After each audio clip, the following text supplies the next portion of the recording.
Hey guys, welcome to my channel and I'm back again with another really interesting video guys. Today we are going to explore Google's NotebookLM.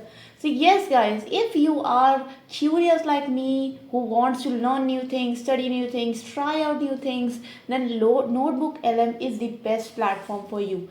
If you like to research, you like to do deep thinking, you want to create relationships between different type of products, then NotebookLM gives you a awesome platform where you can understand anything, you can research, you can share your research, and you can study all that you want in the best possible way. So NotebookLM is your AI powered research partner, and today we are going to explore that. I know you guys are excited for it. I'm excited as well. Let's get started. So first of all guys, if you want to explore NotebookLM, all you have to do is go to this website called as notebooklm.google, and it will open a page something like this. Just to give you an overview guys, you can use NotebookLM as your research partner. What it allows you to do is it allows you to upload all the resources that you have, and if you want to study them together, you want to create some reference point on it, you want to actually efficiently learn from all those sources, you can do that with the help of NotebookLM. It basically just catalogs all the sources that you have uploaded, including videos, audio files, documents, slides, etc. It summarizes them to make interesting insights on the basis of that. And not only this, you can actually create a whole lot of other sources on the basis of the sources that you have uploaded. Okay. So it creates instant insights, as you can see on my screen. It can give you a platform to ask questions on that source. Okay, so see the source, not just the answer. You can see the source also on which it has the reference of the answer that it has given to you. You can actually create an audio overview for all the sources that you have uploaded. And not only that, NotebookLM promises that it values your privacy and it does not use your personal data to train the AI models that NotebookLM is using. So there you go. You have got a great AI research assistant, and it does not violate your privacy, it does not take your chats or your data to actually train your models. Okay.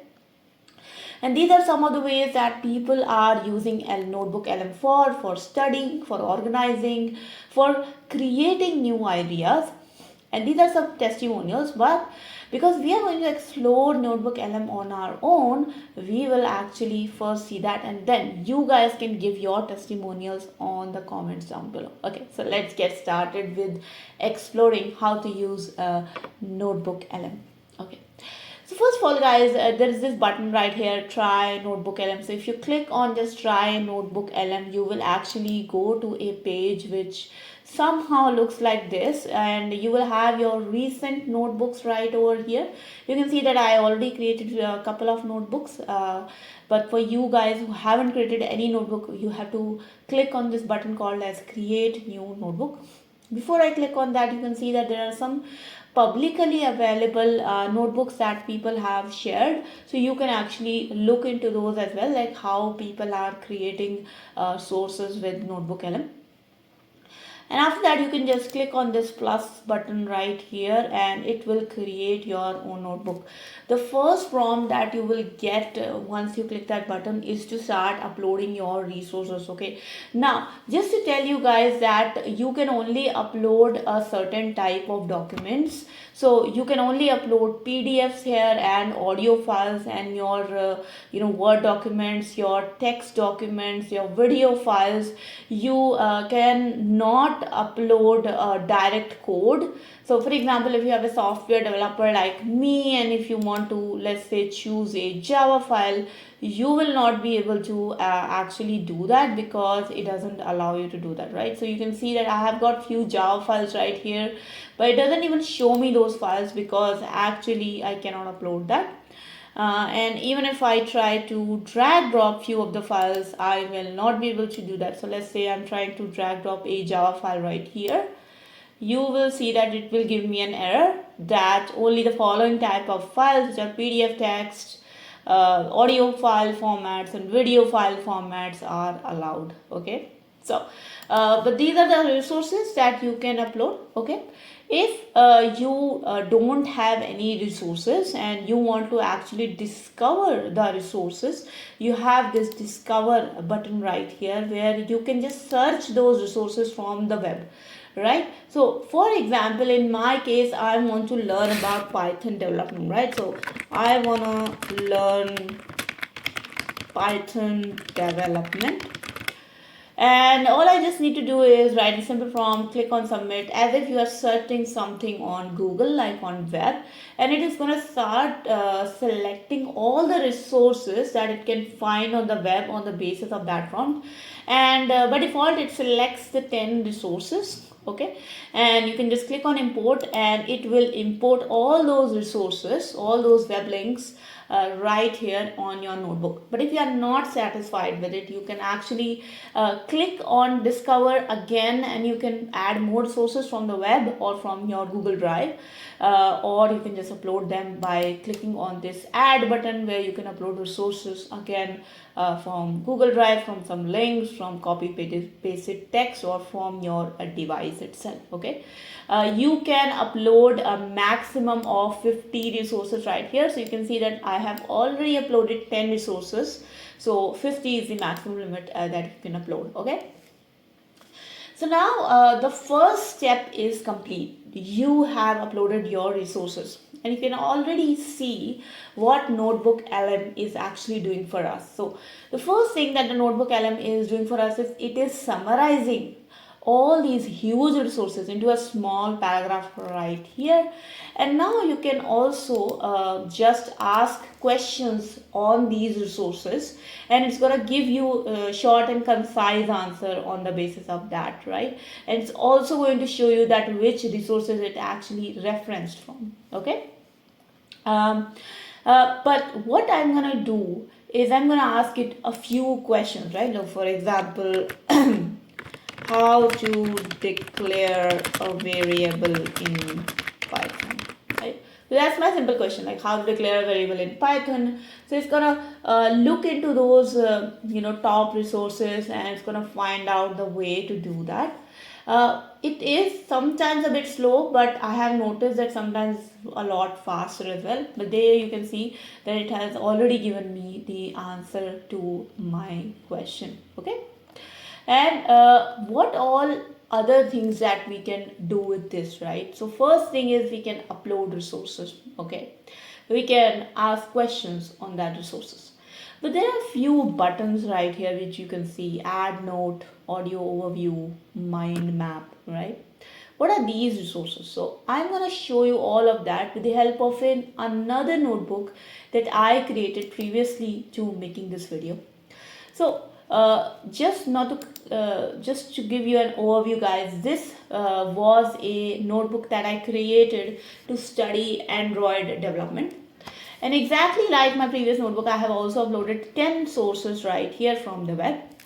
And I asked it a simple question, is simply to give me a code to make a very basic notepad application with Android. Okay, so I gave it a very basic notepad application code, and it gave me that answer. Okay, here's how you can create a small notepad application. So I did almost exactly what I already did in the previous video, but in addition to that, I actually clicked on all these various things that I can do with NotebookLM. So with NotebookLM, you can create an audio overview of your notebook. Okay, you can create a video overview of your notebook. You can create a mind map. You can create reports, flashcards, and quiz. Okay, let's go from bottom to top. Let's first see the quiz, right? So if I click on quiz, you can see that it has started to generate the quiz for me. But I already created a previous quiz, so let me just open that and show that to you first. And you can see that based upon all the resources and my study material, it has created a 10 question quiz for me. Okay, so according to the recommended Android app architecture, what is the primary role of the data layer? So let's say I just select randomly anything, right? So obviously I selected the wrong answer. It gives me the right answer with the correct explanation. You can even expand this viewer and you can see all the questions like this. Click on the next button and do all the quiz questions. And here's how you can test your knowledge, right? The next thing is the flashcards. Okay, now again, I have already created the flashcards for these resources. I can again expand the view and you can see that in a very small sort of flashcards, it shows me quick questions, quick answers of all the resources that I have uploaded, right? So what is the most important architecture principle to follow in Android development according to Google's guide? And then I can click on see the answer and it gives me the flashcard answer, which is the separation of concerns, right? And it has created 75 cards for me. And again, if I just minimize it right now, and if I actually go back to the studio and I click on these flashcards again, it will generate a new set of flashcards for me. So you can actually generate multiple flashcards, multiple quizzes for yourself. The next thing is the report. So again, I have already created a report for me as well, which is right here. So you can see that this is a report and you can actually just see that it created a small quiz answer for me in this report. It also has all the explanation for that question. It also gives me some essay questions, basically glossary of key terms. So it's like a small sort of guidebook to all the sources that I have created. Just if you want to quickly give a glance through all the key terms or all the key words that you just want to reference from, right? Just like quick learning. Another really cool thing is the mind map. So the mind map actually looks a little bit like this. And you can see that when you have a mind map, it actually shows you all the connections between all different entities that you have come across in this study guide. So if you are going for an Android app development concept, then these are the sub headings that you have to learn about, like the core Android components, the development workflow and tools. Now, each and every component, you can click on this arrow button right here and it expands on you. So there are 4 core Android components: activity, service, broadcast receivers, content providers, right? And if you have further knowledge on these components, you can even expand them and you can learn about them like here. Now, if you just want to go back to your studio and you click on mind map again, it's gonna again create the mind map, but I don't think that's very useful because mind maps usually remain the same, unlike quizzes and flashcards where you will get a different answer. But yeah, so this is a very, very handy tool if you just want to have a reference of what it looks like. But a very nice tool that I found here is the video overview and the audio overview. Let me click on the video overview right here, and you can see that it started generating the video overview for me, but that's not what I wanted to do. I'm gonna go back and I'm gonna open the video overview that I created. So let me just make it, let me just make it full screen. No, you can make it full screen from here. And let me play it out for you guys. So you're thinking about becoming an Android developer in 2025. That's awesome. But you've probably noticed the path. Very cool and all, but nothing, and I mean nothing, beats actually getting your hands dirty. So let's do that. We're going to walk through the main steps. Developer is an island. The Android community has built this incredible. Okay guys, so you can see that how it created a developer's toolkit for me, a video for me, and that's really, really good. And all of that just with a click of a button. Okay, so let's say if you are a YouTube developer like me and you want to create videos for your audience and just teach other guys, all you have to do is just click upload few resources, click a button, and there you go. Your YouTube video, your tutorial is absolutely ready. And the same thing is about audio as well. So let me click on the audio also just to show you. where is that audio? Yeah, that's the audio that we have created, and hopefully you'll be able to listen to it. Your shortcut to getting instantly up to speed. Today we're digging into the modern Android development stack. UI.xml, and the traditional Android view system we used for years, that was imperative. Imperative meaning. So there you go, guys. You can see that it created an entire 15-minute podcast for me about Android, and all of that done with just uploading few resources. So here I am, who knows nothing about Android development, just uploaded a few resources and was able to create a whole full-fledged 15 minutes podcast, a video overview, mind map, reports, etc. You can even use them to create your own presentations. But I think the most important thing is that you use this to actually study, to actually research. And another important feature that we have in NotebookLM is that not only you can research, you can actually click on this share button and you can share your research with whatever amount of people that you want to share it with. So just like you have got Google Colab, where you can share your code with everybody, here you can research and you can share that research with everybody. So I think all in all, NotebookLM is a very powerful tool. It does have some pricing and plans which we can look into. So if you can go back to NotebookLM, you will be able to see some pricing and plans here.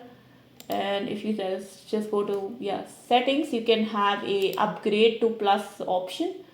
So here you can get an upgrade to plus option where you will get Google AI Pro, and here you will have a higher limit of using the NotebookLM. Okay, but I am obviously using the free version, so I don't have that much storage, but here you will get a lot of storage, you will get a much better model. But if you just want to do some generic tasks, for example, just study a few things, research a few things, and you don't want very powerful AI models, I think the free version is good for you as well. So that was the video, guys. I just wanted to explore this powerful tool with you guys and see you how you can also become really good in researching and studying your material and learning a little bit better.